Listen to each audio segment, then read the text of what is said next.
Guitarists love options. Whether it's having multiple amps, multiple guitars, we love it. But what we especially love having multiple options of is pedals. Pedals give us the freedom to have so many different types of sounds, whether it's modulation, delay, reverb, overdrive, you name it, all at our feet. And with multi-effects pedals like the Line 6 HX1, you can do all those sounds in one box. And that's why, in my opinion, every guitarist should have a multi-effects pedal on their pedal board. So today I'm going to show you how I use the Line 6 HX1 as my primary multi-effects pedal. I'm going to show you how I use it for writing, and I'm going to show you some of my favorite sounds. My name's Cole. I make videos about music and gear. If that interests you, please consider subscribing to the channel and following me on my Instagram page at colg.music. So why does every pedal board need a multi-effects pedal? Well, essentially with a multi-effects pedal, you have access to pretty much every effect ever made for guitar, or some variation of every effect. And this is super helpful when it comes to writing and recording music.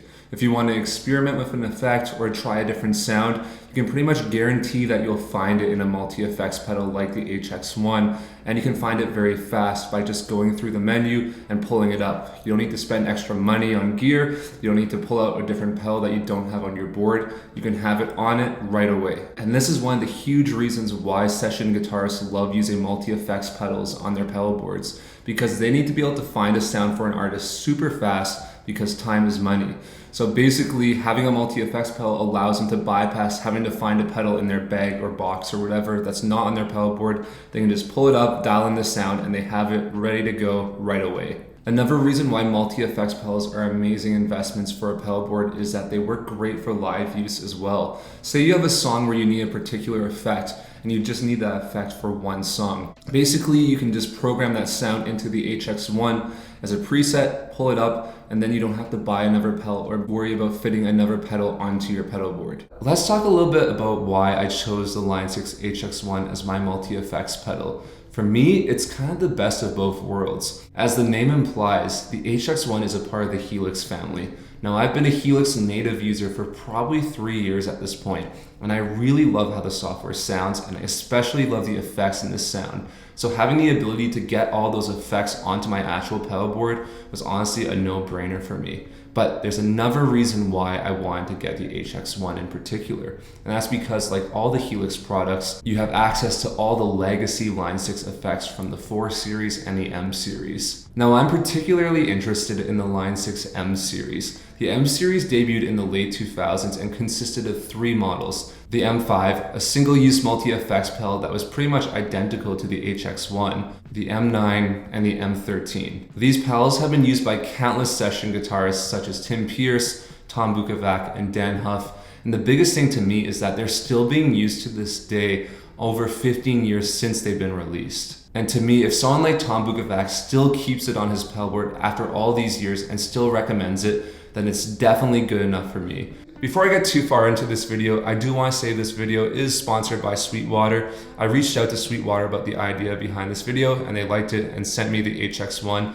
I've honestly wanted this pedal since the day it was announced, so to get it sent to me was unbelievable, and I'm super grateful for it. So thank you so much to Sweetwater for sponsoring this video. If you'd like to learn more about the HX1, I'll have links down below in the description to Sweetwater's website. If you do decide to buy something using my link, I do receive a small commission on the sale, and it's a great way to support the channel if you're in the market for some new gear. But anyways, let me show you how I use the HX1. For the first 2 weeks that I owned the HX1, I kept it right here on my desk and ran it directly into my quad cortex without any other pedals. I wanted to really learn the unit inside and out before I put it on my pedal board. And in those 2 weeks, I experimented with pretty much every sound in the unit. And there was one type of sound that really surprised me, and that was the overdrive and distortion sounds. Typically, digital overdrive and distortion gets a pretty bad reputation, but honestly, it sounds really great in this unit, especially the Helix modeled ones. I found myself recording with them a lot at home, and I really liked how they sounded. They were really great,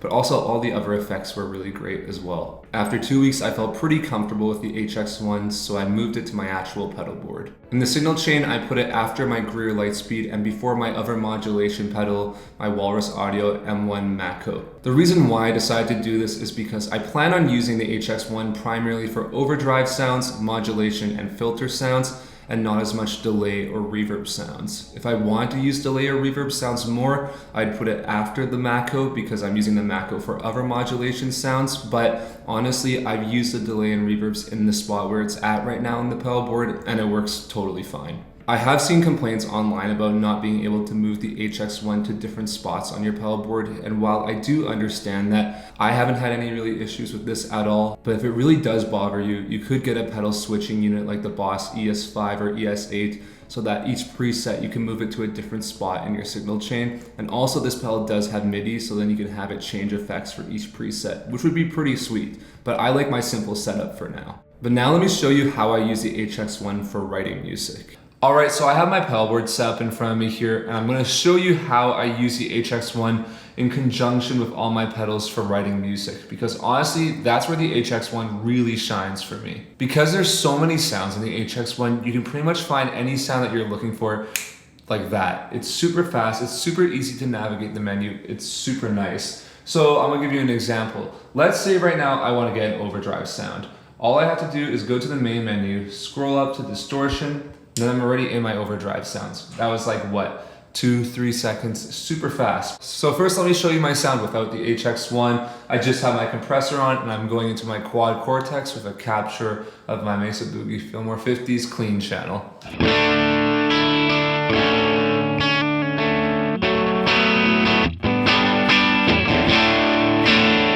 A fairly edge of breakup sound. Now let's turn on the HX1 and all of a sudden I got the boost sound.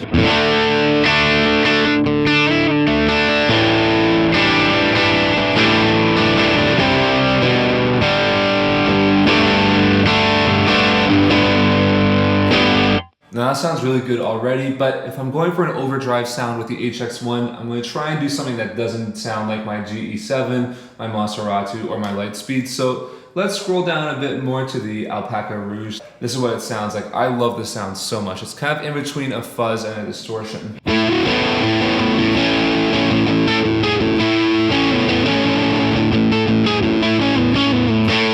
So I really like how this sounds, but let's say the recording needs a bit more delay and reverb, so I'll add in my Keeley Hydra and my Keeley Halo, and it sounds like this.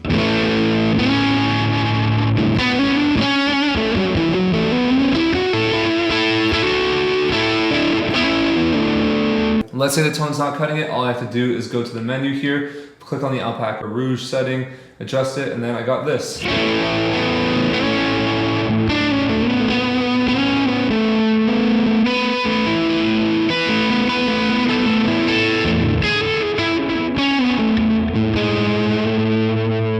Sounds good, but maybe that's not the sound I want for overdrive. Just go through the menu again and just keep scrolling. You'll definitely find something that you like here. So.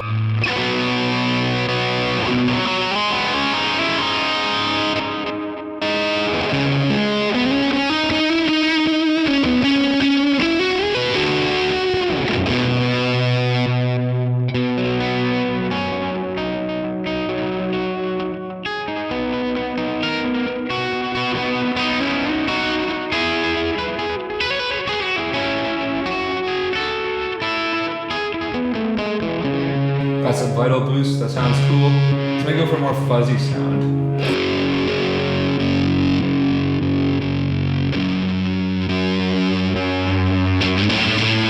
I like that. Turn it down a bit.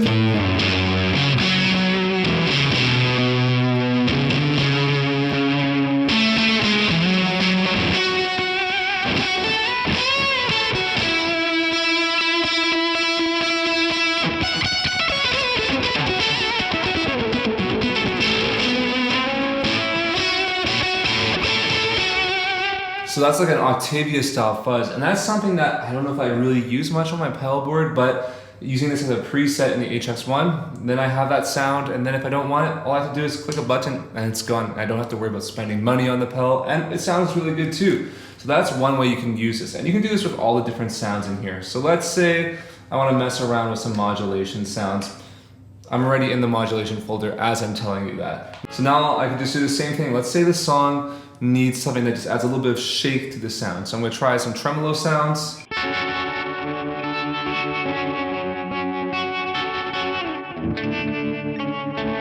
Not quite. maybe a phaser or a univibe. A little too much. Flanger.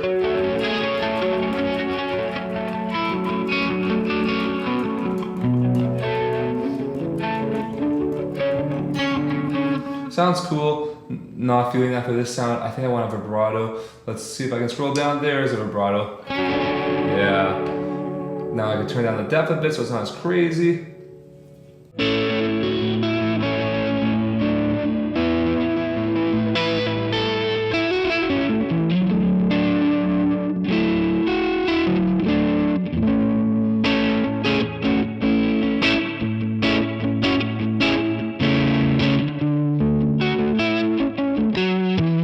Pitch effects are one of the areas that I think the HX1 really excels at and makes it really practical for a pedalboard, because if you're someone like me, I'm not going to use a pitch effect very much, but just having the ability to just dial in like a lower octave sound on here just super easily, I love it. Like, I've set up the bow octaver, the B octaver, and I'm using my Gruer Lightspeed with it.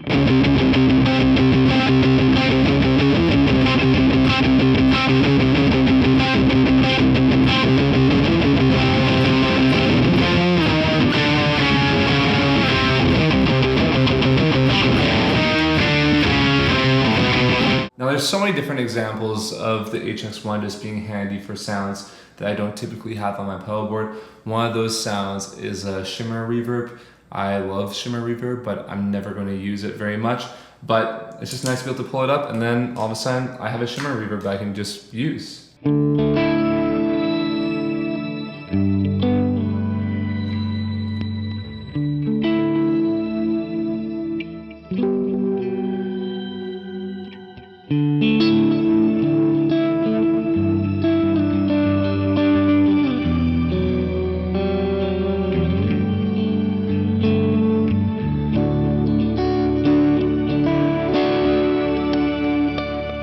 The last category of effects I'm going to go through in the HX1 and show you how I incorporate into my rig is delays, because I can't do a video on Line 6 without showing their delays, because the DL4 is the king, in my opinion. That is the iconic delay of all time, or at least of the artists that I like. That's what they use, and that's what I really loved. I loved owning my DL4 for a long time. It's great, and the sounds in there are amazing. So let me show you some sounds that I really love so that I don't have on my pedalboard anymore. And there's one in particular I'm looking for. There it is, the multipass.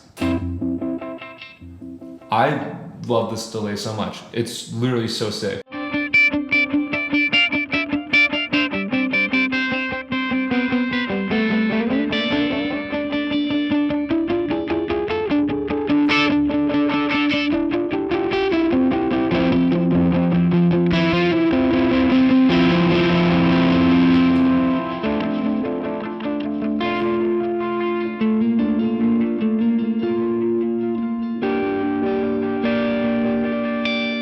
You can see it totally incorporates totally fine into my pedalboard. Yes, my modulation pedal is technically after it, but it still sounds cool. I have my chorus on, I think, with it. I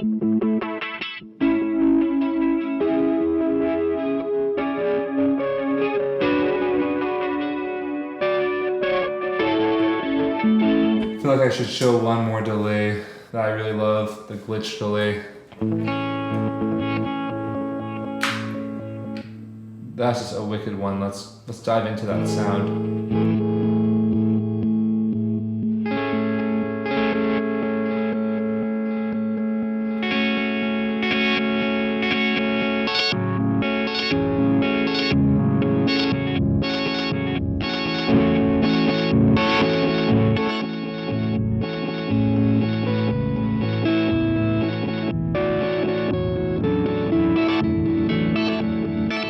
And even a weird sound like this will have its place on the board. So let me add a reverb, my Lightspeed back on. Actually, I'll put my EQ on and do that AM radio sound. And now, check this out.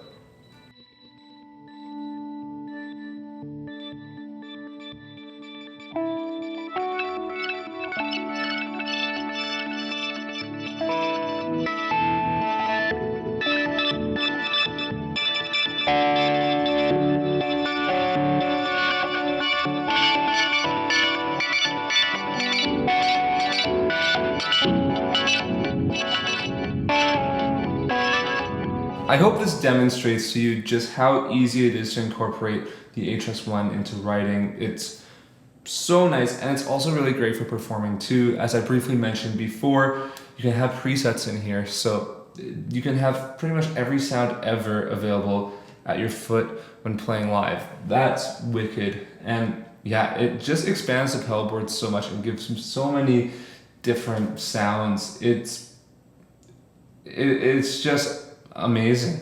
Overall, multi-effects pedals are super powerful tools for guitarists, and honestly, I can recommend them to pretty much any type of guitarist because I guarantee you can find some use out of one. I genuinely love the Line 6 HX1 and definitely recommend it if you're in the market for one. But anyways, I hope you enjoyed today's video. If you'd like to learn more about the Line 6 HX1, I have links down below in the description. If you decide to buy something using my link, I do receive a small commission on the sale, and it's a great way to support the channel if you're looking at buying some new gear. If you enjoyed today's video, please consider liking it and subscribing to the channel and following me on my Instagram page at kolji.music. But anyways, thanks again for watching. I'm Cole, and I'll see you in the next one.